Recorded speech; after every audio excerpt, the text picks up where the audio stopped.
Hello everyone and welcome back to English Vanessa. In this video we are going to discuss degree semester 4 English textbook exercises of pronunciation, that is past tense endings. The pronunciation of words ending in ed depends on the final consonant sounds.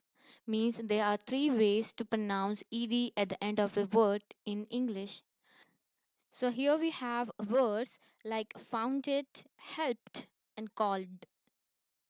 So here you can see there are three different ways to pronounce ed at the end of the word. Like you can see here we have ed at the end of the word, but there are three different ways to pronounce it. Like here we are pronouncing like it, founded, helped and called. And there are so many words that end with ed. Like we have the regular past tense verbs that ends with ed. We also have regular past perfect verbs, and also we have adjectives that end at ed. So it's difficult for so many people to pronounce it correctly. But in this video, I will teach you a simple trick that you can use to pronounce this word correctly. That rules help you to know whether the words end with it, th, or da. So let's get started. The pronunciation of words endings in ed depends on the final consonant sounds. There are three different ways to pronounce ed at the end of a word in English, like we have it, th, or da. For example, wanted, helped, and called. Endings depend on the root word's end, with which phoneme or sound it ends. Like the past tense forms of regular endings words end in it, a da. These past tense endings follow fixed pronunciation patterns that we are going to discuss today in this video. So as I said you at the beginning of this video, there are three different ways to pronounce the past tense ending. Like we have it sound, th sound, and the sound. So here let's start with the first one, it sound. So when the root words end with a T or D, the past tense pronounced as it. It is a voice sound. Here we uses the vocal cords and they produce a vibration or humming sound in the throat. That means if you put your hand on your vocal cords, you feel vibration. For example, needed. Here we feel the vibration. Now the second sound is th sound. It's a voiceless sound. Here, when the root words end with these sounds like f, s, k, sh, ch, and th, past tense ending pronounced as th, it is a voiceless sound. That means if you put your hand on your vocal cord, you don't feel the vibration. For example, asked, danced, fixed, and picked. Here we don't pronounce the word as asked. We pronounce as asked sound. Now the last sound is d sound. When the root words end with other consonant and vowels, that means except these and these letters, whatever remain, all consonant and vowels sounds, plural endings are pronounced as d. For example, love, loved, comply, complied, dine, dined, remember, remembered. It is also a voice sound. That means you feel vibration when you pronounce these words. Now let's see some more examples here. We pronounce it this sound when the root words end with T or D. Now for example, here are not concerning about the spelling but pronunciation. So these words are in present tense but the pronunciation is part. Here we have t sound like we have here. So that means we need to add ed to its past tense, like parted, want, wanted, found, founded, raid, raided, end, ended. Second one, when the root words end with these many sounds, then the past tense endings pronounced as th. It's a voiceless.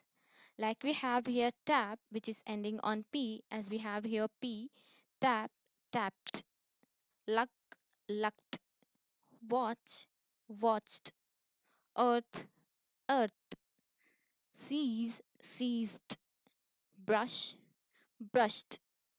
So you should remember these sounds whenever the root word end with these many letters, you need to add t to its past tense and you need to pronounce it th, like tapped. Now the last sound is d sound. That means when the root words end with other consonants and vowels, except the words which we have discussed earlier, the past tense endings are pronounced as d. For example, here we have in present tense rub, but we have here in the past tense we pronounce as rubbed, drag, dragged. Here we feel the vibration when we pronounce these words. Plunge, plunged, hum, hummed, dry, dried, pray, prayed. Now let us do your textbook exercises. Here the first exercise is identify whether the past tense endings of the following words are pronounced as it, th, or ja, and also transcribe the past tense of each word using phonemic symbol. You'll get this same bit in your exam. They might give you the same words, but definitely you'll get this bit in your exam where they'll give you some words and they'll ask you to identify whether the past tense endings of the following words are pronounced as it, th, or da. And also you need to write its phonemic symbol. That means you need to write phonemic symbol of present tense as well as past tense. Based on this root words pronunciation, you need to choose whether it's ending on it, t, or da. So let's get started. The first one is search. That means here is ending on cha. That's why we are adding t to its past ending. Searched. Borrow, borrowed. Because it's ending at o, that means it's come under third rule where we need to add simply d. Fill, filled. Score, scored. Pass, passed. Here it's ending on s. That's why we are adding t. Fund, funded. Here you can see if the words end on T and D, you need to add it and you need to pronounce as needed. Pick, picked, lie, lied, dash, dashed, guide, guided, skid, skidded, weigh, weighed, hint, hinted, pour, poured, undo, undid. Here we cannot do undid. It's undo past tense ending would be undid. Praise, praised. So here you can take the screenshot of it or you can write in your notebook. Here simply what you need to do, you need to by heart these symbols, means these sounds. If your root word end on these sounds, you need to add it. If your root word end on these many sounds, you need to add t to its past ending, and the remaining whatever consonants and vowels are there, you need to add d. But in your exam you should write this phonemic symbol. Based on this, you need to write its past endings and then you need to choose whether the word is ending on th, da, or it. So this is all for today's video. I hope it would be helpful for you. Stay tuned for more videos and thanks for watching.